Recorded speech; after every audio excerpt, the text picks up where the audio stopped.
Hi hello నమస్తే welcome to Tollywood box office. నేను మీ సుష్మిత. మీరు మా ఛానల్ కి కొత్తగా వస్తే సబ్స్క్రైబ్ చేసి బెల్ ఐకాన్ ను క్లిక్ చేయండి. Regular movie reviews, trailer reviews కోసం మా ఛానల్ ని ఫాలో అవ్వండి. ఈ రోజు మనం మాట్లాడబోతున్నది మహావతార్ నరసింహ సినిమా గురించి. ఈ యానిమేషన్ మూవీ ఎలా ఉంది, ఏం బాగుంది, ఏమి నచ్చలేదు అనేది మీతో షేర్ చేస్తాను. So let's get started. Mahavatar Narasimha ఒక animation mythological drama. Hombale films Kleem production సమర్పణలో అశ్విన్ కుమార్ డైరెక్ట్ చేశారు. ఈ సినిమా విష్ణు భగవానుడి నరసింహ అవతార కథ ఆధారంగా తీసిన మొదటి భాగం.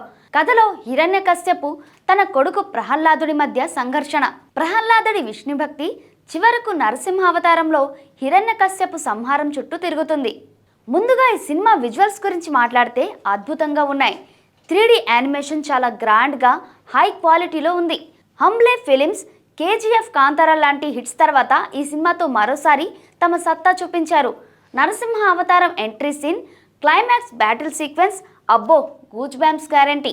Cinematography, background score Sam CS నుంచి అద్భుతంగా ఉంది. సినిమాకి ఒక ఎపిక్ ఫీల్ ఇస్తుంది.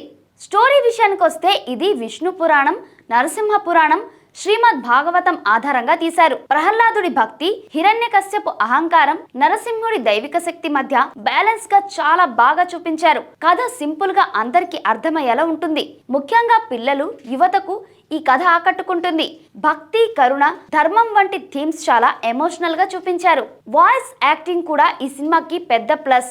తెలుగు వర్షన్ లో డబ్బింగ్ చాలా నేచురల్ గా, ఎమోషనల్ గా ఉంది. ప్రహ్లాదుడి ఇన్నోసెన్స్, హిరణ్యకశ్యపు క్రూరత్వం, నరసింహుడి గర్జన, ప్రతి క్యారెక్టర్ కి వాయిస్ పర్ఫెక్ట్ గా సెట్ అయింది. కానీ కొన్ని చోట్ల యానిమేషన్ లో చిన్న చిన్న లోపాలు కనిపిస్తాయి. కొన్ని సీన్ లో క్యారెక్టర్ ఎక్స్ప్రెషన్స్, సాంగ్ సీక్వెన్స్ లు అంతగా ఆకట్టుకోలేదు. అయితే ఈ చిన్న లోపాలను కథలోని emotional depth, visual grandeur cover చేస్తాయి. మొత్తంగా చెప్పాలంటే మహావతార్ నరసింహ ఒక విజువల్ ట్రీట్. ఎమోషనల్ గా ఆకట్టుకునే మైథలాజికల్ సినిమా.